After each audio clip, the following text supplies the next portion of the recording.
Depuis le 2 juin, la France relance peu à peu son économie suite à la crise sanitaire liée au Covid-19. Mais les institutions de la région n'ont pas compté les dépenses pendant le confinement et dans la gestion du déconfinement, le tout sans percevoir les revenus liés à son activité économique. Voyons donc aujourd'hui combien a coûté cette crise sanitaire dans la région Auvergne-Rhône-Alpes. Nous allons voir ici le cas de trois collectivités, la région Auvergne-Rhône-Alpes, la métropole de Lyon et la ville de Lyon. Chacun a son rayon d'activité, les données sont donc difficilement comparables. La région a dû avant tout soutenir ses entreprises. Avec 820 649 salariés au chômage partiel, soit un quart de la population active, la région a débloqué plus de 240 millions d'euros pour soutenir financièrement les entreprises. Le montant pourrait même atteindre 600 millions d'euros. À cela s'ajoutent les dotations de 50 millions d'euros attribuées aux très petites entreprises et petites et moyennes entreprises. La région a également acheté pour au moins 59 millions d'euros de masques, du matériel médical et notamment des respirateurs artificiels pour 20 millions d'euros. On rajoute 1 million d'euros pour la gestion du virus, des dépenses pour équiper les pharmacies de vitres en plexiglas et les étudiants en ordinateur, ou encore 90 000 euros dans les publications Facebook. À tout cela, il ne faut pas oublier le manque de revenus, 130 millions d'euros. Cela comprend la non-perception de la TVA, de la taxe régionale sur les cartes grises et de la TICPE, la taxe sur les produits pétroliers.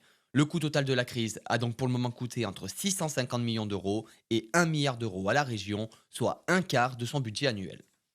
La métropole de Lyon a également soutenu les entreprises et les professionnels du tourisme. Entre 75 et 100 millions d'euros leur ont été distribués.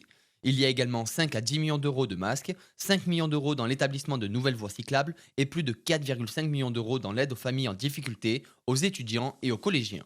Quant aux pertes, il faut compter 130 millions d'euros au titre des droits de mutation à titre onéreux, l'impôt sur les ventes de biens immobiliers, 6 millions d'euros de taxes de séjour ou encore 1,3 million d'euros de loyers offerts aux entreprises, exploitations agricoles et associations, montant de l'addition jusqu'à 250 millions d'euros.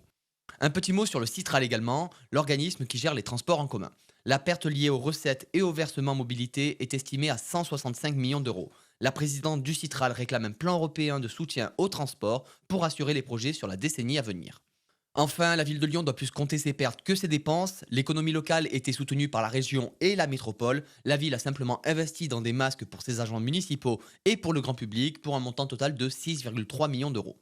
En revanche, son manque à gagner est plus conséquent. Il faut compter 15 millions d'euros pour la perception des DMTO, il y a 8 millions d'euros de loyers offerts aux commerçants, 5,5 millions d'euros pour le stationnement gratuit et l'annulation des amendes, et 2 millions d'euros d'exonération de la taxe sur les enseignes. Le manque à gagner s'établit à au moins 30 millions d'euros. Au niveau des institutions régionales, le coût direct franchit donc la barre du milliard d'euros. Les répercussions économiques à venir sont encore floues, mais les organismes s'emploient déjà pour sauver l'économie. Des plans de relance inédits sont notamment menés dans le secteur du tourisme par la région, mais il faudra attendre la fin des élections municipales et métropolitaines le 28 juin prochain pour connaître les mesures prises au niveau local. Et ce sera d'ailleurs l'objet de la prochaine vidéo. Quelles adaptations ont fait les candidats dans leur programme suite à la crise? Rendez-vous donc la semaine prochaine. À bientôt.